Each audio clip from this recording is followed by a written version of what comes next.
Benedict, tell us then a little bit more about what this change could mean and why it could be a real problem. Well, it's certainly the start of a new post-Brexit era. So we've got from today, the 30th of April, these new stronger checks, physical checks, that are coming into force, as you said, for some animal and plant products arriving into the UK from the EU. Now, these custom checks, which are part of this new post-Brexit world and arrangements, as you say, almost 8 years after that infamous now Brexit vote here in the UK, they will finally start to be carried out. But our understanding is that these changes have been delayed 5 times, that they're going to be implemented not in a very strict and hard way from the beginning. Some importers will also face fees. So that, of course, is worrying them. However, products coming from Ireland, we understand, will for now be exempt. By contrast, of course, one has to underline that checks have been applied to exporters already now for 3 years. So that's a significant difference.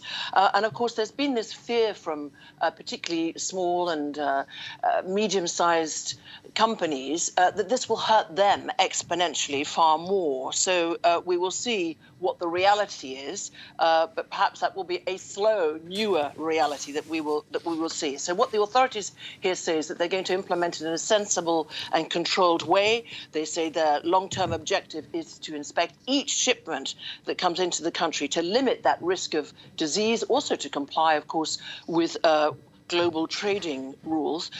Professional organisations say that they expect very low levels, therefore, of checks from the beginning, but it's the businesses and hauliers that are actually really worried that this could cause supply shortages, disruption in the supply chain, and also that it will increase costs for companies and therefore also for the consumers. So just to give you a quick idea, an importer will have to pay up to £145, that's $182, each time it takes delivery of goods arriving at the ports of, for example, of Dover and Folkestone, where the great majority of goods come in across boats.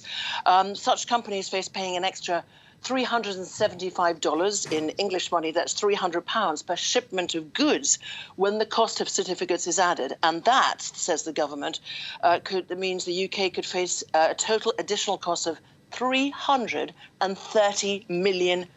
So that is nothing to really, it's not a modest sum. And of course, there is worry how this is going to play out. Quite ramifications, as you were implying. Yeah, Benedict, it comes, of course, as well as the ruling pro-Brexit Conservative Party is facing a general election there in the UK in the next 12 months. If this causes renewed problems, it's not going to help what a lot of people are saying they're already thin chances. Well, certainly thin chances, because according to a recent poll, the Conservative Party is indeed on course to suffer a general election wipeout, worse than that of 1997, of course, where Labour came in on a landslide. And we think, if the polls are right, that would mean whenever the general election comes, we'll come on to that, that the Labour Party, led by Sir Keir Starmer, could secure a 154-seat majority. Now, this YouGov survey of nearly 19,000 people predicts that Rishi Sunak will suffer the Tories' worst general election result on record, and that the Labour Party will win a majority almost twice the size of Boris Johnson's back in 2019. That had been considered at the time a triumph. Anyway, experts think the general election will be held in the autumn.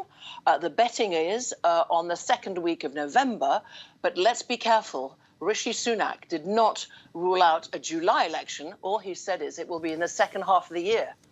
Funny that. July is in the second half of the year.